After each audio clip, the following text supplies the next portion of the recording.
Good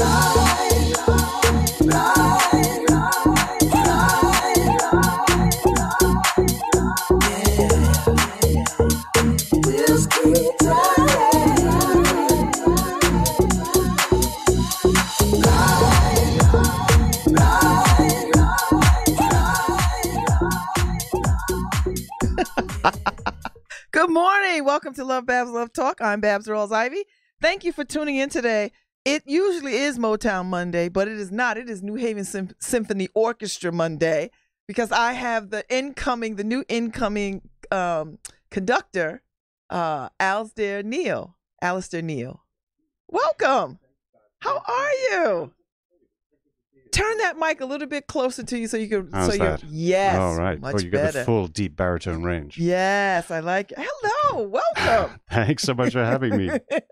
So when I was paying attention to the search for a new conductor and the way that they brought folks in and had y'all do all kinds of manner of things. Yes, they did. It was like watching American Idol, but at the symphonic level, right? That's right.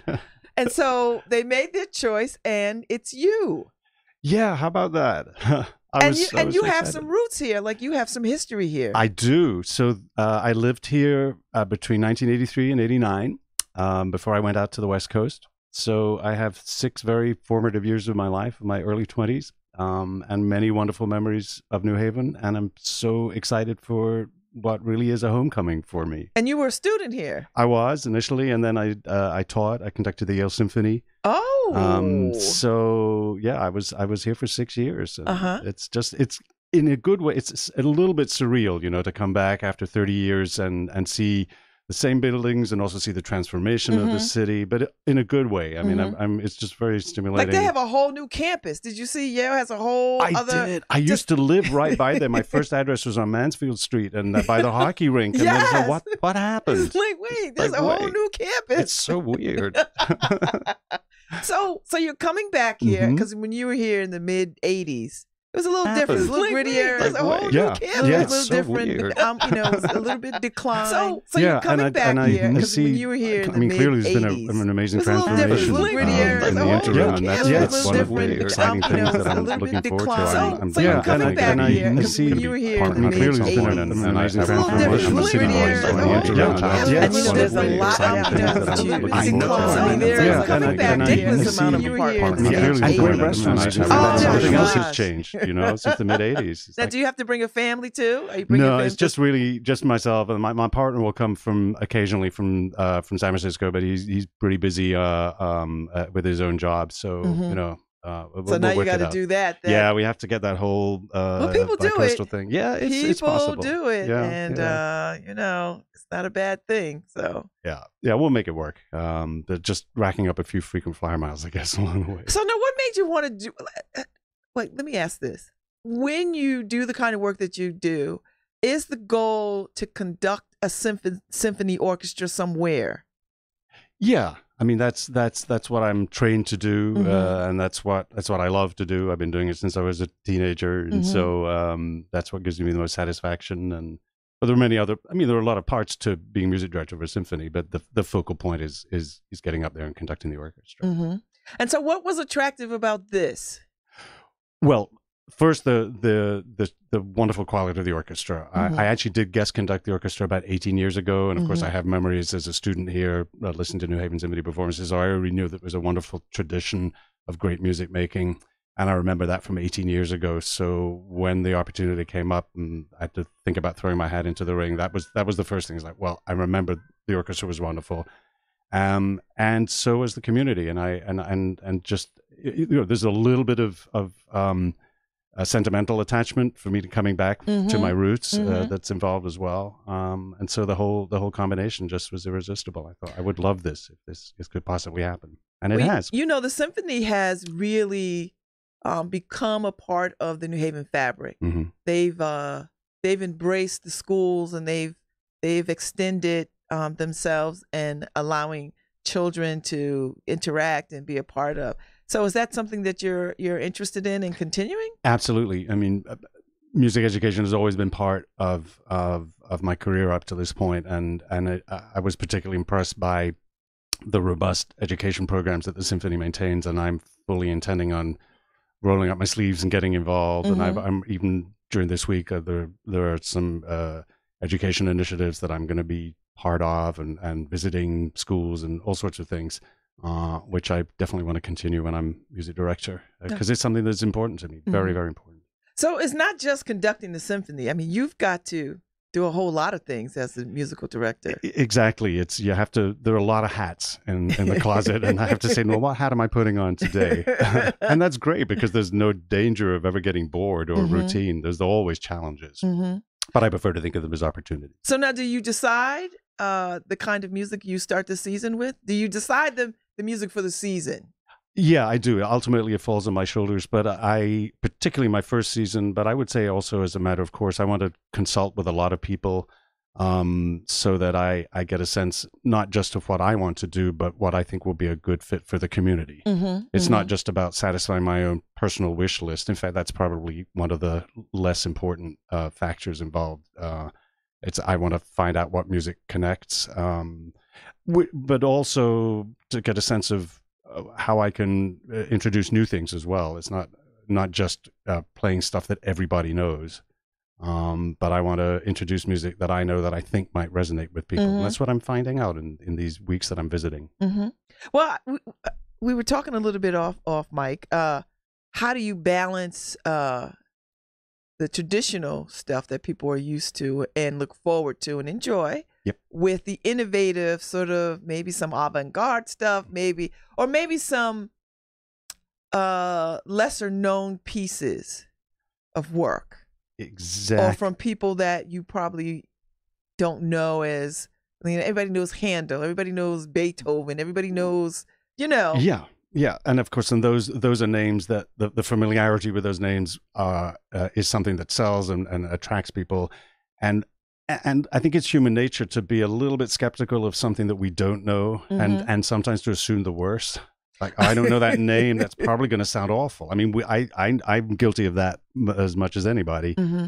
So what I'm hoping to develop is a sense of trust with the audience, so that when they see a name that they don't necessarily know, they will hopefully, based on experience with programs that I will have done, think, well, okay, well, it's something new, but I like the last new thing that I didn't hear about, so let's give this a chance as well. So I think it is important to mix it up, otherwise you just end up recreating the same small group of pieces again and again and again, and nobody really learns anything new. And that's really should be the goal of a concert, is to learn something new as well as to reaffirm what you already have heard and in a new light. So talk a little bit about your process for managing all of these moving parts. Do you have a process? Like, is there something that you're like, this is what I do, this is my routine, this is how I think about things, this is how I'm coming to this particular, because every city is different. Right, and that's the key thing. You just hit on it, because I'm very fortunate in that I was appointed music director this past summer, but I don't officially start until July 1st of next year. So I have a whole year to ramp things up, and that's actually a luxury. Often the timing is not so well organized, but I have a year, and these 4 visits that I'm doing, this is the second one, each of a week long during this season, to meet with as many people as possible. And I'm in like information gathering mode. So I'm asking a lot of questions, and I'm trying to shut up, just like, shut up, Alasdair, and listen. Because then I think when I really do start, I'll have a much more complete picture of the community, and each community is different. So in other words, I'm not going in thinking, well, I know what it is to be a music director, and this is my way of doing it, and you're going to have to adjust to me. That's not to say I'm not going to put a personal stamp on things, but I have to know that I'm ultimately serving a community. And so I want to get as many pieces of information, as big a sense of the overall puzzle as possible. And I think that's my process, is to listen first and then see how I can best fit in. Where are you coming from? You mean the geographically? Yes. So I live in San Francisco for the last 30 years or so. Okay. And you were what were you doing out So there? what initially brought me out to San Francisco, I was associate conductor of the San Francisco Symphony for 12 years. And after that... That's pretty huge. Yeah, it was. That's pretty big. It was a big deal. And so I was very, very young at the time. I think I was 26 or so. Ooh. And I learned a great deal during that time in San Francisco. And I'm since 2001, I've been music director of the Marin Symphony Orchestra, which is just north of San Francisco, about 25 minutes. And I'll continue to keep that position. So that'll be. So you have come clearly across the country. Yeah. From one coast to the next. And back again. So I keep bouncing like a ping pong ball. Well, I don't know. I think New Haven is pretty hip right now and trendy and cool. And I think we can compete with anything. But San Francisco is its own sort of romantic place. It is romantic, isn't it? I mean, that fog, tendrils of fog drifting in from the Pacific over the Golden Gate Bridge. I mean, there's something still very... And the neighborhoods you can meander through. And yeah, it's one of the great walking cities in the world. And I still love walking around and then exploring new parts of it. Great place. So you're here. You're going to be here. Yep. And you're going to be the new conductor. So who are you talking to these days? Are you talking to everybody? Are you talking to people outside of music? Yeah. That's one of the things that's been lined up for me. This week, I'm meeting with various community organizations, various community leaders, and listening. I want to find out what the perception is and how I can integrate the help integrate the symphony even better into the cultural fabric of the community. So I'm curious. I mean, it's good being the new kid on the block because people, I hope, are going to be honest and upfront with me. Like, well, here's what you could do, and here's an idea that you haven't thought of yet, and I'm going to be, I hope, like a sponge and absorb it all and see what we can come up with. Oh, don't get overwhelmed. This is a funny town. You know it. I do, but I don't, because it's been 30 years and preconcept. I don't want to come in with any preconceptions just because I used to live here 30 years ago. Things change. And so I'm really curious and open to new possibilities. So who are you listening to these days? Like if I took your iPad or your iPod, what would you hear? Do you listen to solely symphonic music, or do you listen to a whole? Because when I had Maestro Boughton on, he says, when I'm home, there's no music at my house. He's like, I don't play any music. None at all. None. So I thought that was interesting, right? Like I thought I thought he would always be listening to music. Yeah, I'm not always listening to music either. I mean, there's occasionally music on, and it's not, and generally not necessarily classical. Who have I been listening to recently? Oh, I love his music, Sufjan Stevens. I think it's some beautiful stuff. Yeah. So that's one person. Listen, I don't know. But I know what William means because we spent so much of our time. And that was his point, that he spent so much time listening to music that when he goes home, it's like anybody. You leave your job at your job, and then you go home. You're like, okay. Yeah, and also it's like almost like negative space in a way. You so much of the time is taken up with absorbing sound. You need the silence to reflect on it and put it in some sort of context. Do you feel like you are always thinking about music? Probably an unhealthily large amount of the time. Yeah, I mean it is kind of it's borderline obsessive, I suppose. I mean we have to. We're a musician, you're all in. You have to. It takes a lot of concentration, a lot of discipline, a lot of focus, and it's been something that I've been doing since I've been in short pants. I mean, it's just been. It's what I am rather than what I do. Now, do you get opportunity to go hear other symphonies?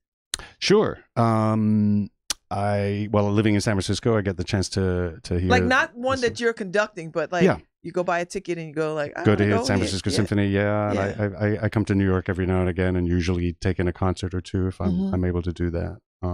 I think it's great because it gives you a chance to hear another person's style, another orchestra's style, and you view it as a learning experience. Are you critical? Yeah, absolutely. Because I'm critical. I'm critical of myself. I don't exempt myself from that. I put myself through the ringer as well as other people. But I'm also not. I'm not like what was the old Statler and Waldorf, from the balcony nitpicking. I would have done that. Oh, I would have. Yeah, that was terrible. Yes. Oh, did you hear that oboe? No, I'm a little more open-minded than that. Yeah. That's wonderful. Okay, so when you are thinking about the kind of music that you want to bring to New Haven, after you start listening to, because I think you already have a sense of what you want to do already. Yeah, kind of. Like you have a foundation. Yeah. And then you're just sort of listening to people and you're like, oh, you know what? Maybe I should. Exactly. And you know what? When I started to plan the season, I did a lot of listening, and when you get on like YouTube or something, you go down a YouTube hole, and one link takes to another, and you say, well, that's an interesting piece, and it leads to another, and then 3 hours later, you go, what happened to the day? Mm-hmm. But I did a lot of that, so it's been a great sort of stimulus for me to listen to some new music in particular. I mean, the Beethoven, the Mendelssohn, and Schumann, all that I already know, but I'm interested in finding the right kind of contemporary vibe to mix into the programming. Is there some contemporary symphonic music? Oh, there's a lot of it. Mm-hmm. There's a great deal of it, and I also think that a great deal of it is much more accessible than a lot of people think. Like contemporary, like in this millennium.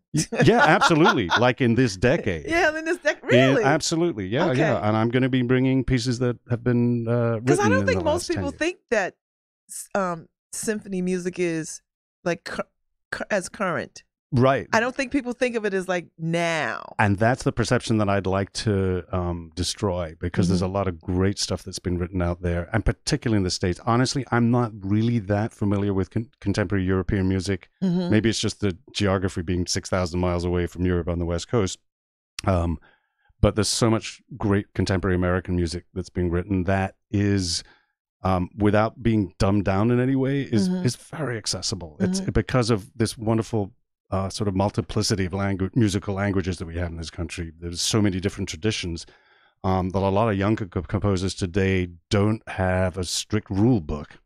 Like people back in the 50s, they were writing all this atonal music, and it was pretty forbidding. And it's never really developed an audience. But younger composers today have a much more sort of casting a much broader net, and so I find that the people can actually grasp onto the musical language a lot more easily than music that would have been written 50 years ago. Okay, because I would imagine that they're like symphony snobs, right? Like I want to hear what I want to hear, and I don't know if I want to hear new music, right? New music, right. But I did in the week that I conducted in February, when I was being considered a music director, I brought two pieces. One by Kevin Putz and one by Mason Bates. And those went down really well. Okay. I really did. I got a lot of good feedback, and I thought, well, good. This is my kind of music. And it seems like it's New Haven's kind of music as well. So we're going to do some more of that. Because as I say, it's like Mason Bates, who's I think probably next to John Adams, probably the most performed contemporary composer. And happens to be a good buddy of mine.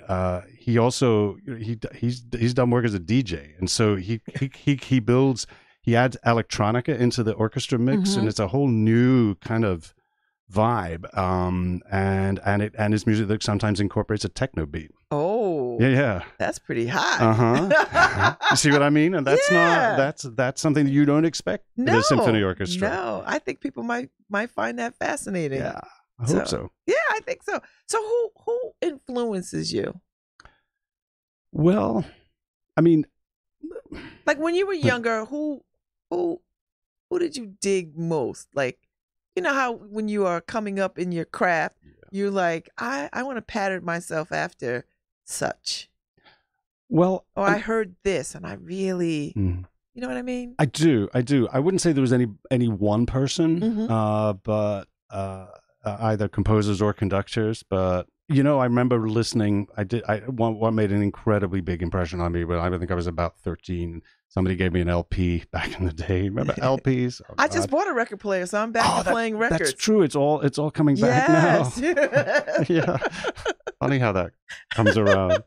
Well, anyway, I had this LP of Mahler's Second Symphony with Bernstein conducting, and that was pretty amazing. I remember just wearing out the grooves because I was just playing. He became a household name. He sure did. That's how people when they thought of the symphony, they thought of him. Well, there's never really been anybody that could communicate the joy of music like Bernstein could. I mean, just a consummate educator and a magnetic personality. You know, I never met him, but I saw him conduct live a couple of times. And Wow. it was amazing. That's like rock star status. Absolutely.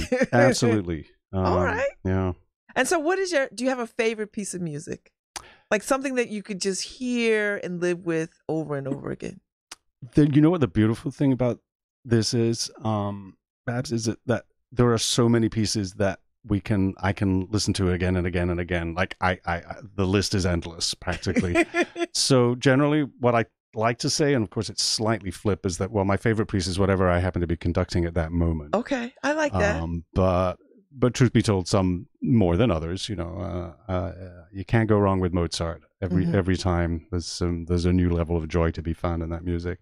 But as I say, I'm so lucky to have the chance of this like incredibly long menu, you know, of pieces that I like, and I can choose from to listen to at any time of day or to conduct. Is there music that you're like, oh, not so much? Oh, sure. Is there a composer that you're like, oh, I don't know? Well, yeah, I probably would say it, except I'd probably get some letters from somebody from the XYZ Appreciation Society. How dare you diss my favorite composer? It means the world to me.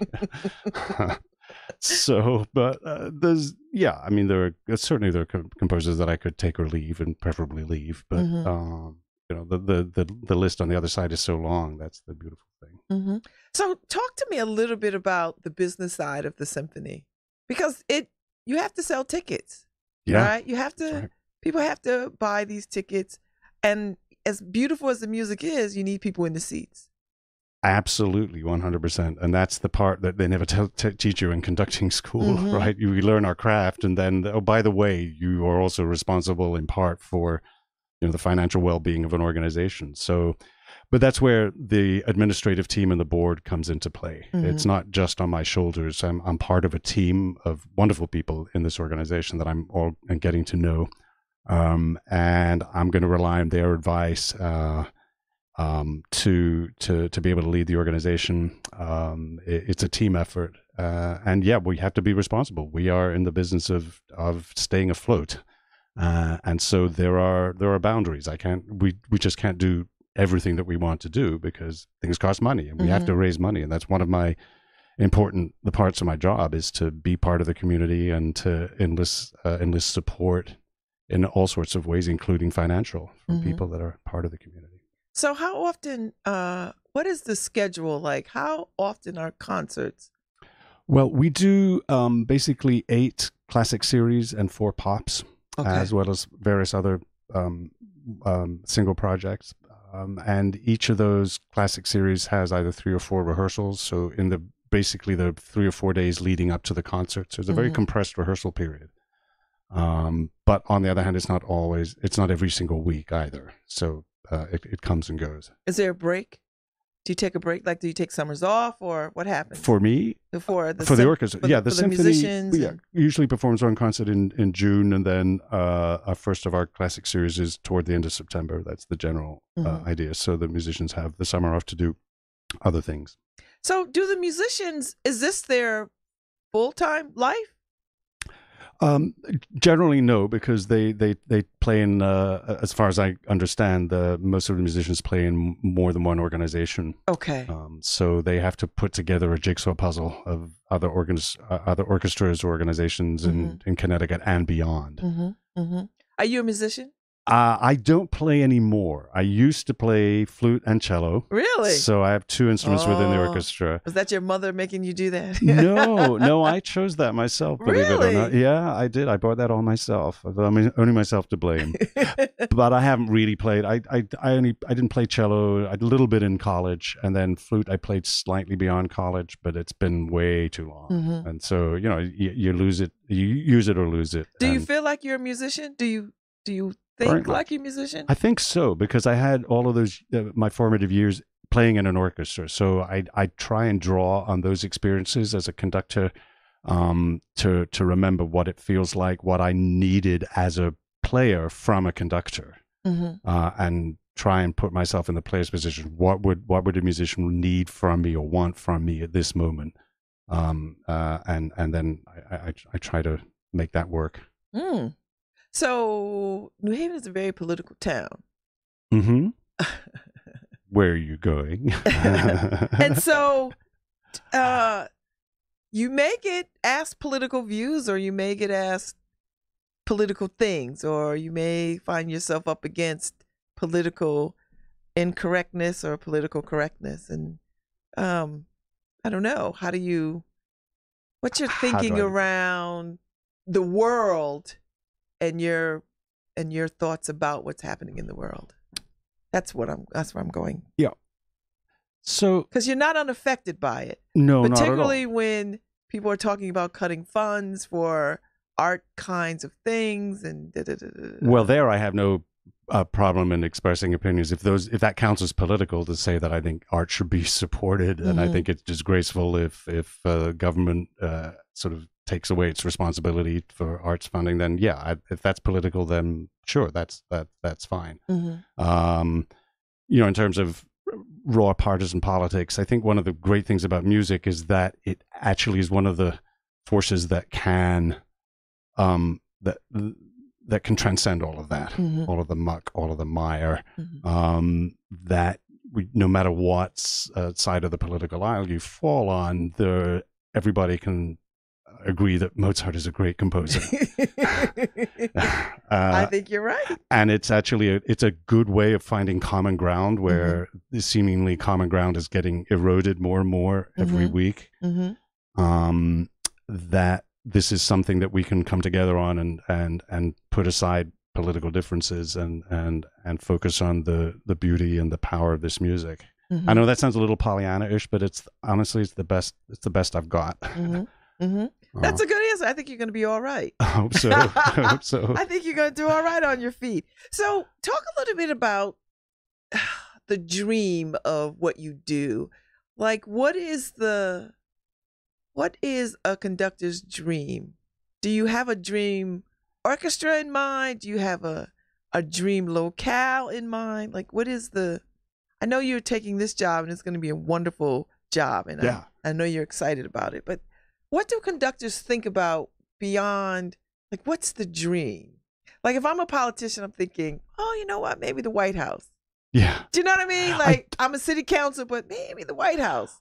Do you do that? No, because this is a dream for me. Think about this. I have 3 wonderful orchestras in 3 different states at this point. I have the Summer Festival up in Sun Valley, Idaho, which is gorgeous and beautiful. That I do. Yeah, okay. That's how I spend my summers.